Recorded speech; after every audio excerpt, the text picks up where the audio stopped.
So I've had the opportunity to speak all over the country over the last several months. Josh Linkner, my good friend that many of you know, has helped me so much to build this platform and start to deliver something powerful. And I have to tell you that I find it more exciting to be in my hometown and to be talking to startup businesses that are beginning the hunts of your lives, right? You're on the hunt to prove a model, to make a difference, to do something meaningful. And that really is what this is all about. How many people hunt in the room? How many are hunters? 2, 3. Okay. And it's really important that you're real on this. How many people would say that you find hunting to be repulsive? Okay. Like you think about hunters, rednecks, they go off in the woods, take their guns, get hammered, endanger themselves and others, maybe the animals. And the reality of it all is people think of hunters as Bambi killers. They think of hunters in this light that we think of killing always, instead of what a hunt really is. And so from that perspective, I'd like to go through some of whom I would consider to be the most famous hunters that have ever lived. Mother Teresa. You see, Mother Teresa hunted down social injustice and social inequalities for the world's most afflicted. Oprah Winfrey. Oprah hunted unthinkable success in a male-dominated television industry. She empowered millions of people along the way of this hunt. She hunted down racial inequalities and injustices, and today, Oprah hunts for better education in Africa. Our very own Dan G, right? Let's give it up for Dan Gilbert real quick, right? Come on. When I saw the sign on the lodge that said, "Who will be the next Dan Gilbert?" with a kid, I said, wow, dude, that's strong. So Dan Gilbert really is the ultimate hunter. First, Dan hunted to try and solve the mortgage problem, the pain in the butt of getting a mortgage. He worked for the best possible solution. He hunted down the best possible solution. Then he hunted down the best technology. And then he created, through this hunt, truly the best mortgage company in the world. Dan Gilbert still hunts for an NBA championship. He still hunts for redeveloping Detroit and making Detroit something powerful. But I have to tell you, I was walking around today, and every time I come down here, I realize it's happening. This hunt is actually starting to pay off, and there's real momentum down here. So Dan Gilbert truly is the ultimate hunter. And you see, it turns out that we are all hunters. Every person in this room, you are hunting something in your lives. Whether you realize it or not, when you remove this killing thing from hunting, you're hunting the targets that mean the most to you in your lives. You might hunt for growth for your communities. Perhaps you hunt for growth for your families. Perhaps you hunt for development growth for you as people. You hunt for growth for your companies. You hunt down injustices that are out there. You hunt for peace. We hunt for the things that mean the most to us in our lives. You know, sometimes you might hunt for a new car. You might hunt a new house. You might hunt the ultimate intimate relationship. You might hunt a big business deal. I bet a lot of people in here are hunting down a breakthrough business model. You're hunting down a job promotion, whatever it may be. These are hunts. And so in that regard, you're holding in front of you, you have a target sitting there with my logo plastered on the back of it. I want you to take out that target. And in a second here, we're going to play some music, which I think is really cool. It's some Van Halen. I kind of dig it. I'm a little old, so you might have to put up with it in this crowd. And I want you to, as we play this music, reflect on what are 3 targets, no more than 3 targets that mean the most to you. It could be something to do with the family. It could be a workout routine. It could be whatever it is that you want. It could be a business goal, a job promotion, whatever it is. Reflect on it and write down no more than 3 targets that mean the most to you.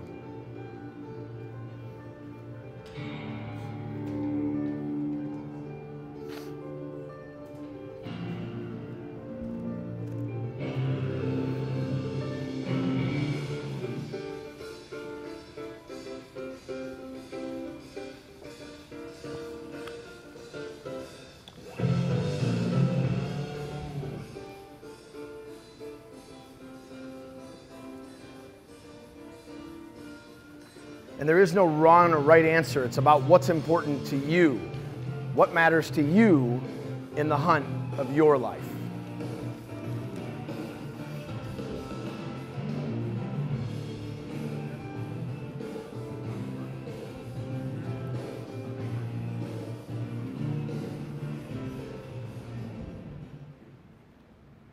Okay, so now that you have your targets zeroed in, we're going to begin to hunt. And just because none of you, or many of you, may not ever take a weapon to the woods and actually pursue game does not mean that you shouldn't leverage thousands of years of the evolving hunter and the lessons that have come with that hunter to help you hunt down and conquer the targets that you're after.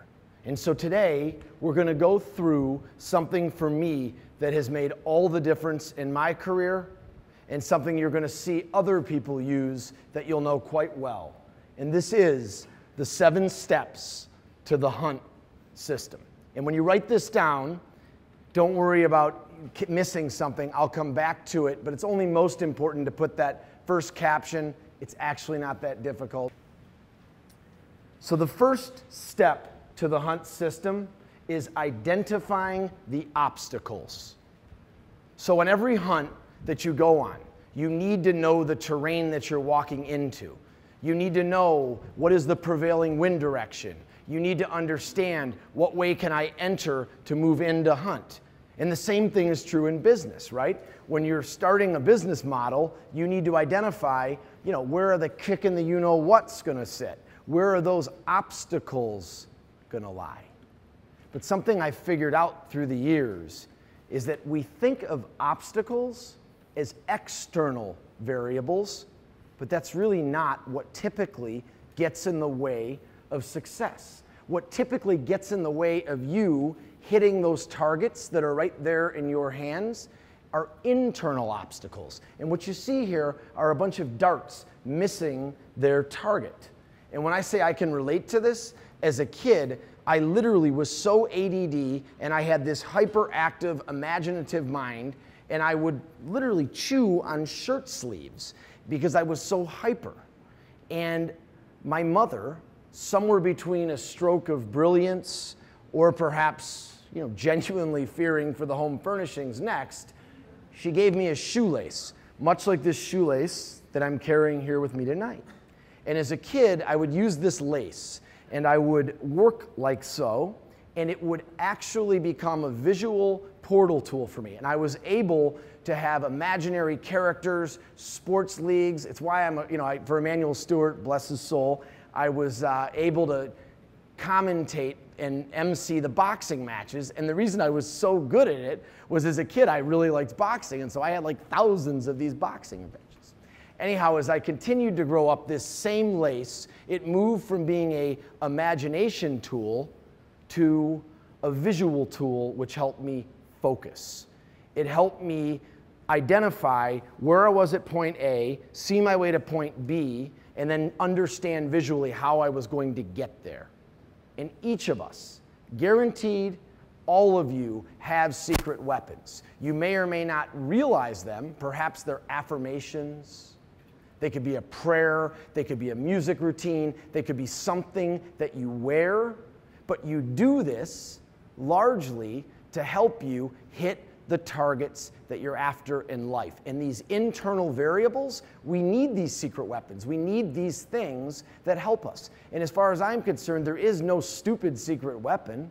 If it helps you get past barriers, and if it helps you hit the targets that you're after, well, then they're good secret weapons. So for many people, the problem begins early in the hunt, right? you don't know which road to take or which path to follow. You know, how many times have you found yourselves stuck? I know I found myself plenty of times on not knowing what to work on next. What should I do next? You see, the clearer your targets become, the clearer those answers become with the path you need to take. And if you thought about hunters back in the day, cavemen, if they didn't know which path to take, their families would starve. And while your families will not starve, your inner soul, that drive, that inside of you that wants to hit those targets, it starves instead. And then there's perspective, right? Here's this little boy looking at this shadow of this big monster. But it's not a monster, it's the shadow of this little boy. See, how many times have you freaked out before you knew the facts on something, right? You think what's about to happen is the worst thing in the world, and you have created 50 ways to the moon of how it's going to end up becoming a disaster. But you don't have the facts yet. You don't have the data. You're making this up in your head. That is losing perspective. Now let me ask this. Once you do that, right, when you actually then get the facts and the data, what do you discover most of the time? Right? What happens to that big problem when you actually get the facts or the data? Not a big deal, right? It's no big deal. Exactly. That's losing perspective. And it's dangerous as heck when we're trying to go out there and accomplish goals. Because when perspective is lost, you come off course from the targets that you're after. And when you lose perspective, it's going to make those things that you're writing that are most important to you in the hunt of your lives really difficult to go out and hit. And believe it or not, most of these issues, right, they stem from emotions or feelings, right? Guilt, shame, insufficiencies, things that often start at childhood. Sometimes they develop later in life, and they seem harmless, right? They seem harmless, but they're not harmless. They're cancerous, and they get in the way of the targets that you're after.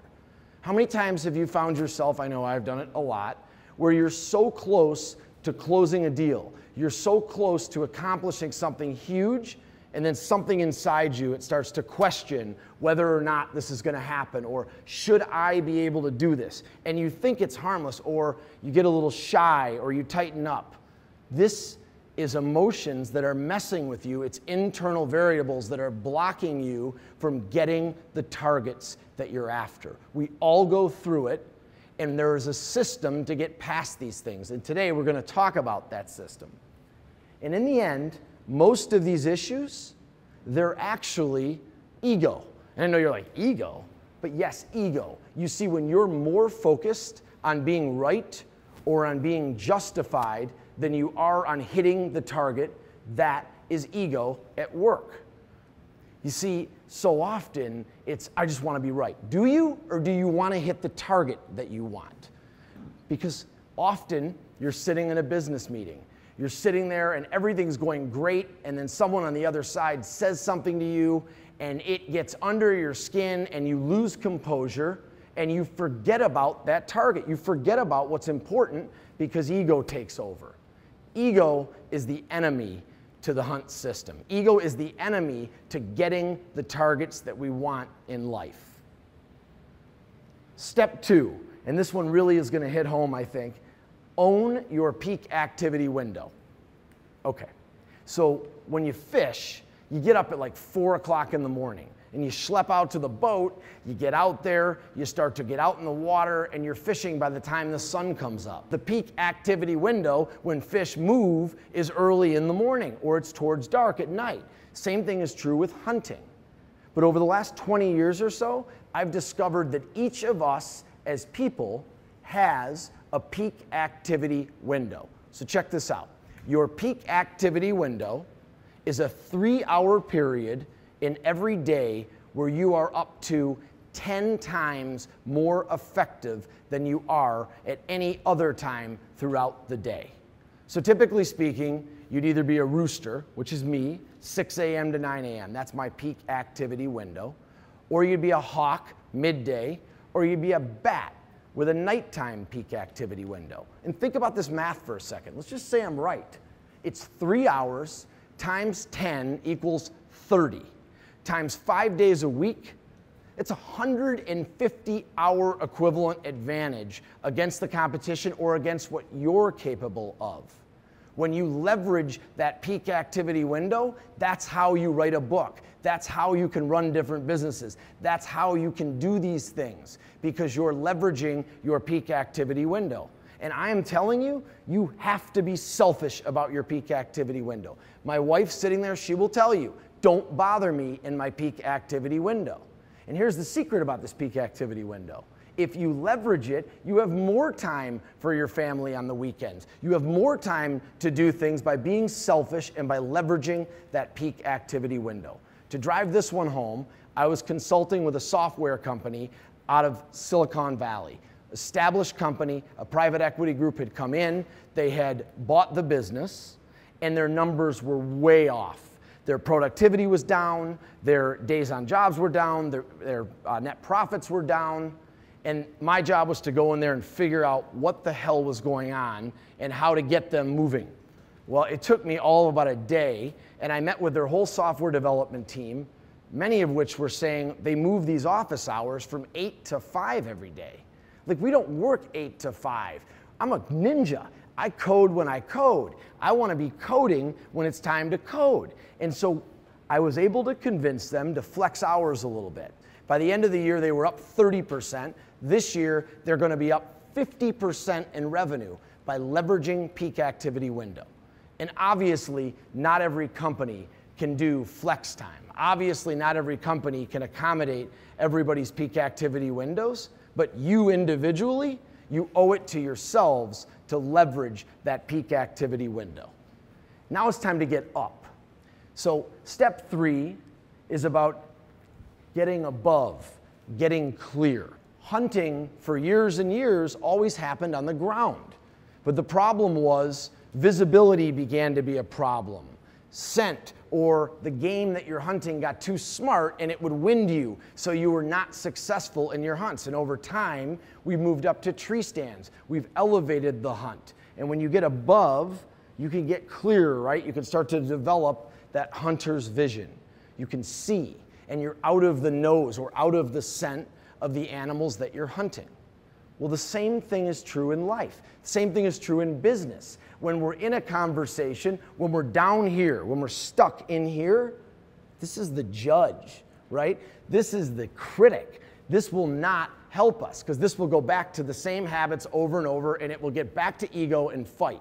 When we can get above and get clear, and we can watch the conversations that we're in, we're able to not judge so quickly. We're able to have that more objective mind. And when we're above, we can stay focused on the targets that we're after. We stay focused on accomplishing that target. So when you're in that meeting and someone wants to dig, when you're in that relationship and your wife or husband or boyfriend or girlfriend want to rip in, you stay focused on what you want to have happen with the evening, or you stay focused on what you want to have happen with the deal. And then by focusing on that desired outcome, you're happy.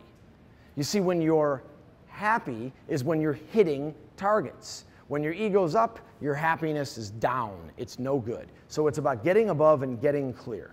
To drill this home, we're going to go back in time to Abraham Lincoln. You see, Lincoln, in his presidency at the end, he had 2 goals. He was going to end the war and he was going to abolish slavery. And the parties on both sides told him, you're crazy, no way, just end the war, don't play with this.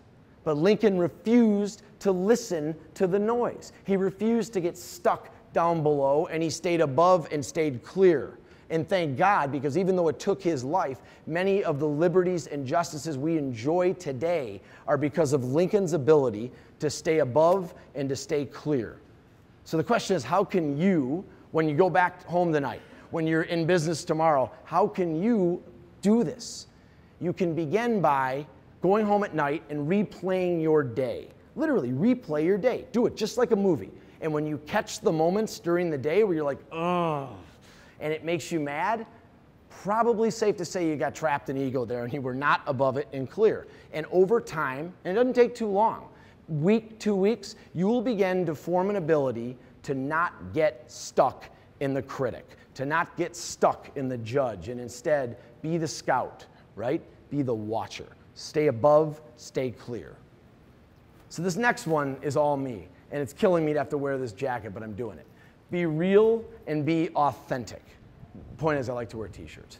And so here's the thing with being real and being authentic.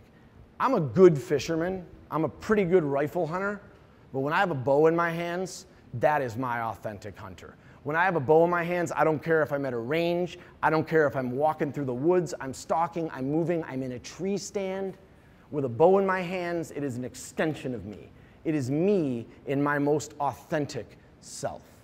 Luckily, I had a mother and a father that always encouraged me, to be real, to be authentic.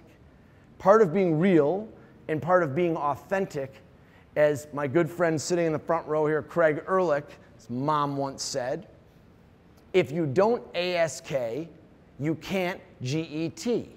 If you don't ask, you can't get. Part of being real and being authentic is to ask for what you want. When you walk into a meeting, how many times do you lay out on the table? My desired outcomes for this meeting are boom, boom, boom. I know you're like, oh, I don't want to show my hand. I mean, you're not an attorney in litigation, I don't think. Like, show your hand. Say what it is you want and watch how many times in life the target comes to you. So being real and being authentic. To drive this one home, we're going to use 2 leaders that lead through authenticity. When we talk about Branson or Cuban, you may not love all of their antics. You may not love all of their tactics, but it's undeniable. They win NBA championships. They build billion-dollar companies. They have thousands of people that would go through steel walls following them. Why? Because they are clear about what they want, and they are real, and they are authentic. Step 5, leverage, baby. Power through leverage. Okay, so leverage is one of these things that gets this negative connotation, right? Leverage, oh, I don't want to leverage. That's using something, or damn right. And it's using something to move faster to where you are trying to go. You see, hunting back in the day was more hand-to-hand. You had these people carrying around spears, and they were hunting saber-toothed tigers.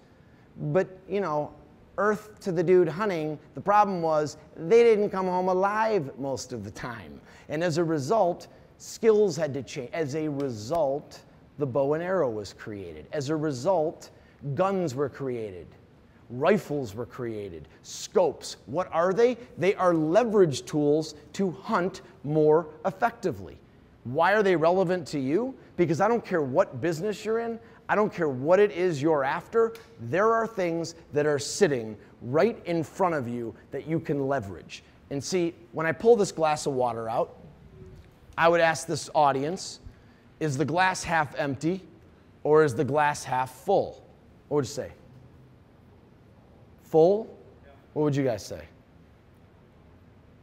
Okay, so usually the optimist will say it's half full, and the pessimist will say it's half empty. But the correct answer is it's full. Because what you're not seeing in this glass of water is that air makes up the rest of what's in this glass. In air, you can't go 90 seconds without air or you flatline and die. You could go 9 days without water. So where is there air in your life that you're not seeing? Think about the greatest inventions, the greatest tweaks, the greatest leverage things that have changed the world. They're not radical cutting edge. They're usually a tweak on something that was obvious and was sitting right there in front of you the whole time. One of the greatest leveragers, and I know first you're like, really? Zuckerberg, Facebook. This is leverage to the infinitieth power. You see, Mark Zuckerberg was in Harvard, right? Drops out of school and decides to build Facebook. Leverages his programming skills to build Facebook. Then he leverages affluent students that attend Harvard to float him the money to build out Facebook the way he wants it. Then he leverages the student body of Harvard to build a user group for Facebook.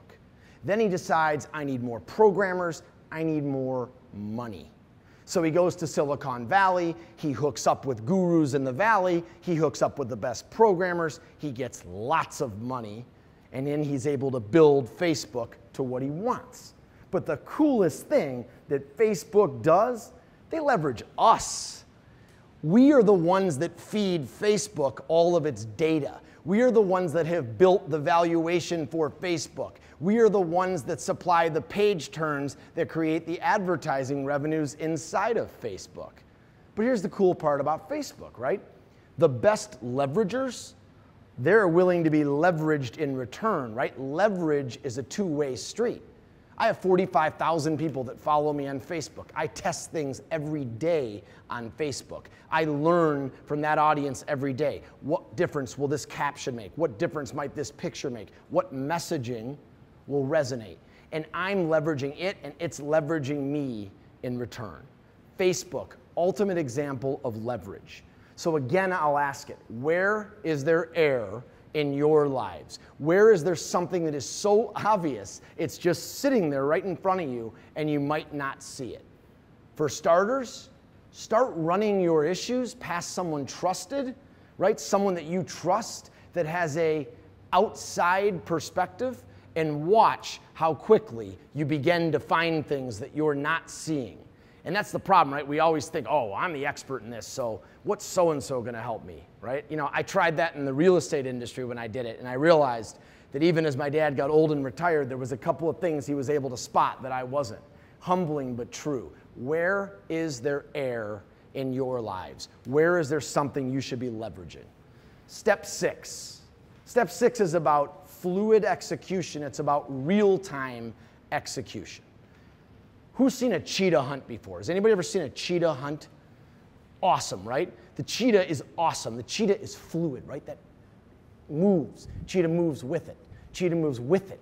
Always real time, on the target, relentlessly pursuing that target real time. That is the way we need to execute in life.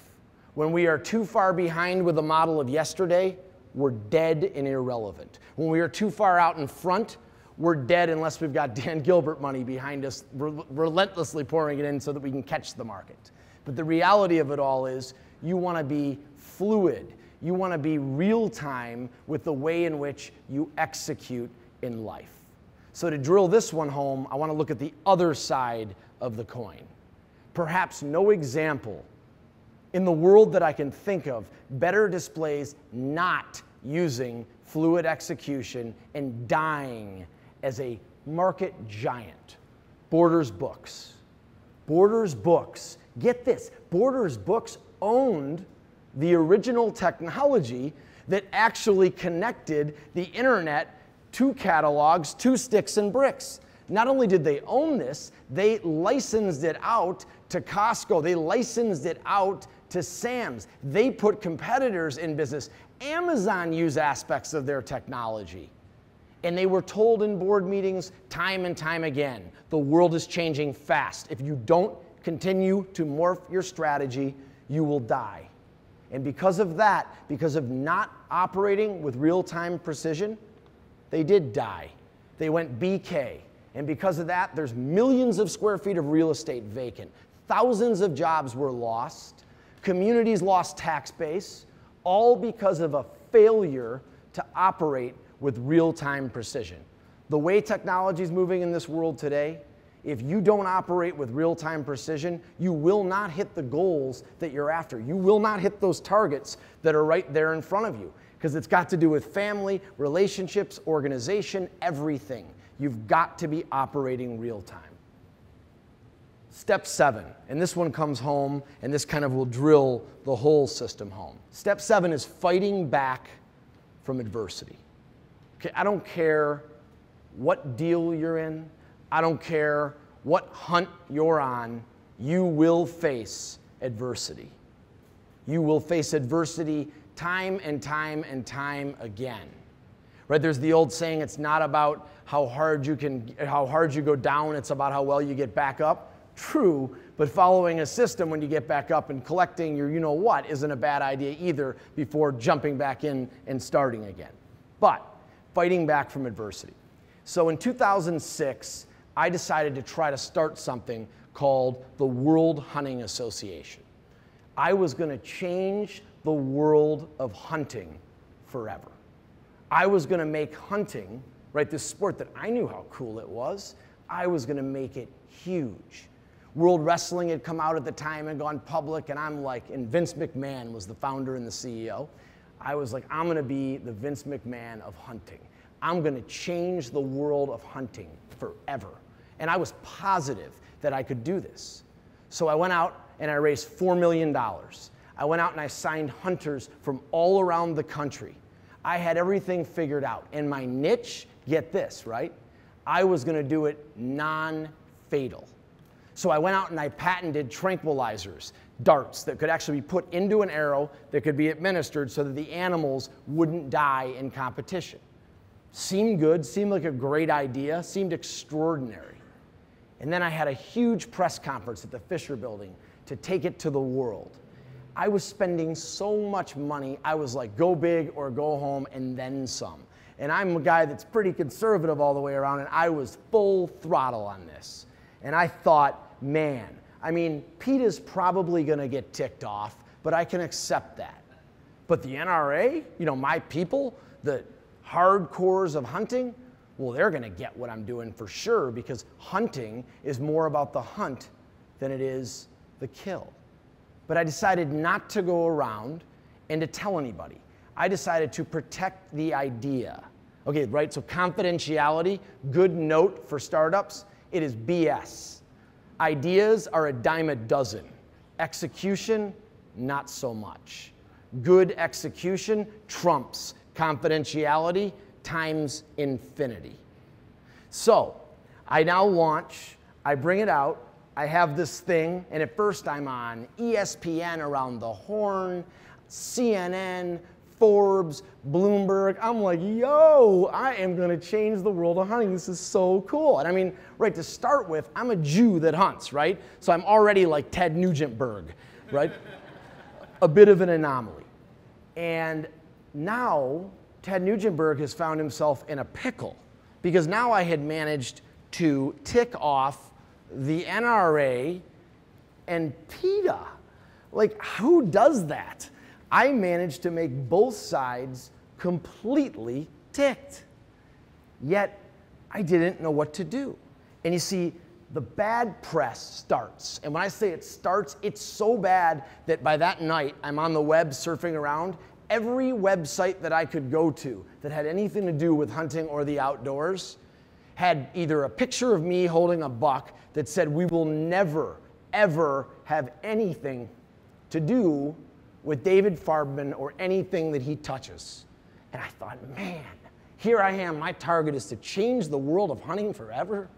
And now the world's coming at me. Oh, and then to make it worse, the death threats start. 86 death threats. Now I have to worry about the security of my family. The business model's shot. My investors wrote me off. I didn't want to go out in public. I lived to be out in public. I lived to go out and do things. I didn't want to go to a restaurant. My shame factor, my fear factor, it was so turned upside down. My perspective was gone. I can't think of the nights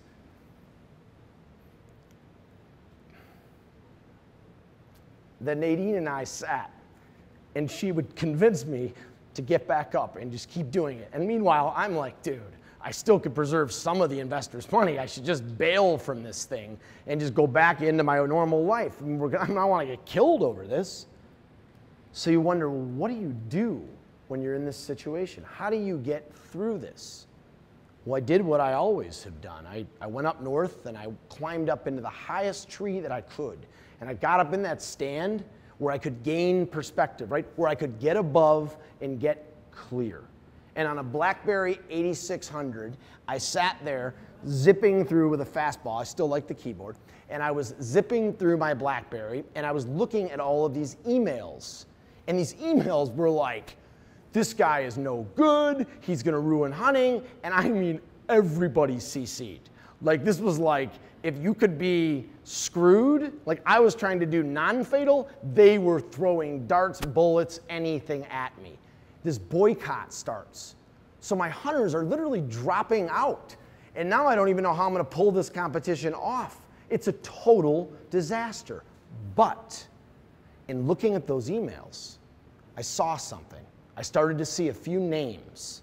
And those names, they didn't seem to fit the rest of the names. And with a little bit of very slow internet on the BlackBerry 8600, I was able to identify that these were lobbyists. And that these lobbyists were the kind of lobbyists that take out senatorial candidates. They walk in and they want to be a senator, you're dead in a day. That's what these guys do. They are trained assassins. So I got on the phone. That's what I did next. And I called them one at a time. And I said, I need to come out to DC to sit with you and explain to you what I'm really trying to do here. Apparently, I made some mistakes, and we got to make this right. Much to my amazement, none of them said one word of denial. In fact, they said, oh yeah, we killed you, you're done. I said, well, can I come there and see you? Sure, it's not going to do any good. You're welcome to come here and sit with us. And so I did. And when I got to DC, here I am in the K Street corridor. Talk about being like a fish out of water. I'm like sitting here and I'm like, think everybody's going to try to kill me, right? I mean, my perspective was gone. So I walk into this guy's office, and what do you think I did? I mean, I'll tell you what I did. I got on my knees and I begged. I begged for help. I said, I have given everything. This means so much to me. This is my life hunting. This is what I want to do. I can change the world of hunting forever. I can do this, but I need your help. And I've obviously made big mistakes that I swear to God I didn't mean to make, but help me. And I don't know if it was the authenticity and the being real and being clear. I'm pretty sure it was. And also explaining my vision, but they did.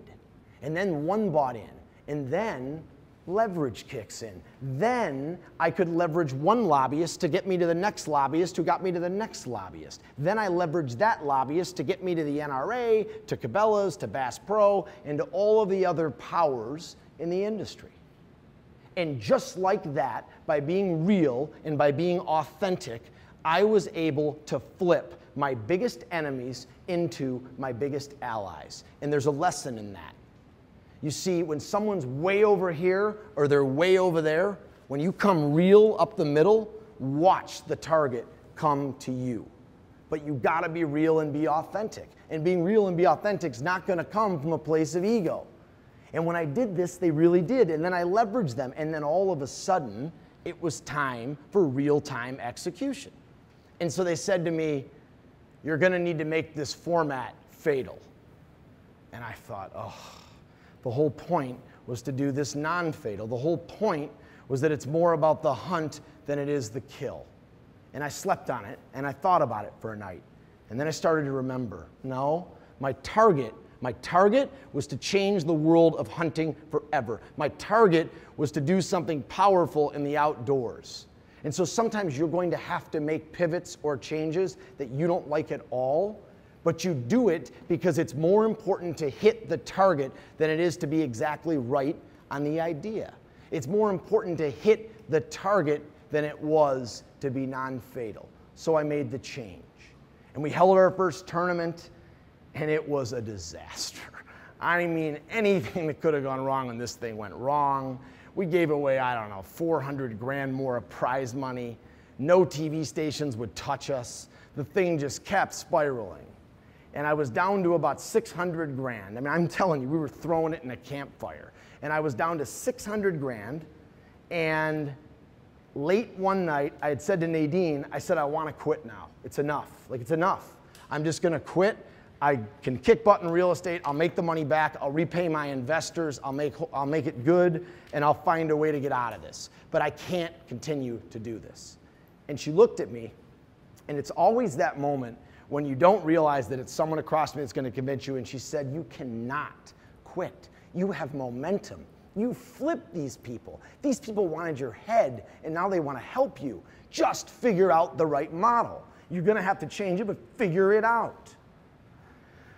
I thought, I don't know. But let me tell you something about momentum. Momentum in any form, especially in a startup, for you guys starting it, when you get momentum, just the littlest bit, when you need to turn your life around, whatever it is, when you get momentum, you bottle it up and you hold on to that momentum with everything you have, because momentum is the ultimate.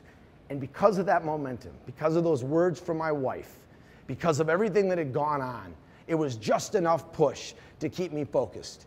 Straight up, that night, this idea comes to me. I started remembering that I'd been going around to all these advertising agencies trying to pitch my website that had all this traffic. And it was pretty controversial traffic, but it had a lot of traffic. And they kept saying, well, it's so complicated. It's a little bit tough, and it's just hunting. If it were hunting, and if it were fishing and camping and hiking and off-road, we'd spend against your audience in a minute. Thought, you would. You see, most people would sit in that meeting and they wouldn't have heard that. They would have heard, damn, I didn't get the sale.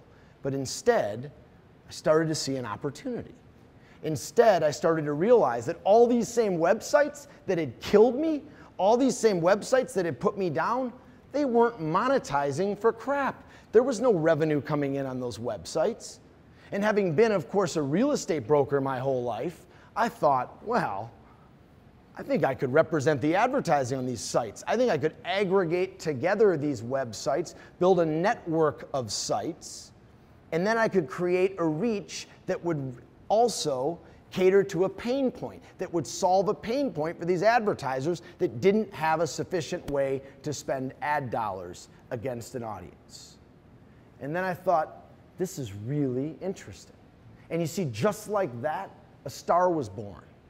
At first it was called Outside Hub and not Outdoor Hub. And the reason was that Outside Hub was $5.95 on GoDaddy, and Outdoor Hub was like $5 or $6 grand, and we were running out of money at that time, and it was the better choice to be Outside Hub first. I thought it was close enough, we're going with it. And you know, it seems kind of goofy, but the same thing happens to you in startups, right? You think, I gotta build this perfect. This has gotta be unbelievable. And you think you know what the user wants, but you don't. Until you test a model, you don't know. So my advice is, don't overbuild something in the beginning. If you prove a model, watch the capital come to you. If you prove a model, watch the talent come to you. The Landau brothers, Chalkfly, they came up with an idea. There was no technology in the beginning of this. It was an idea to make some things work with school supplies and charities. And they were both great salesmen, and they were both great relationship guys. And in turn, now they've got so much more sales they know what to do with, and they can go get the right technology. They can get the right talent. So don't overbuild at first. Don't pretend you know what the user wants. You don't. Be willing to be fluid or be real time and make changes. And so today, Outdoor Hub is all that. It's Carbon Media Group, and it's amazing. But you see, this did not happen just because I tried hard. This happened because I lived this system. I refused to quit, and I stayed focused first and foremost on the target that I was after. I stayed focused on hitting that target, and it just meant more to me than my ego did. And because of that, that's what I was able to do in my worst hour. Imagine following the system.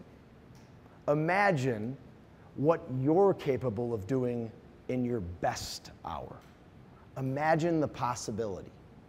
You see, when you're willing to hunt, when you're willing to go deep, and you're willing to focus on the targets that you're after, that is where successful hunts are made. So there it is, right there in your hands, right? You could let the target slide away, you could let these targets slip away through your fingers, or you could pursue it. You could seize it, you could stalk it, and you could conquer it. To me, the choice is clear. Go and take the targets that you're after, because as we always would say with the World Hunting Association, the hunt is on. So there it is, the 7 steps to the system. You have the targets in your hands. I wish you good hunting, and to knock down the targets that you are after in life. Thank you.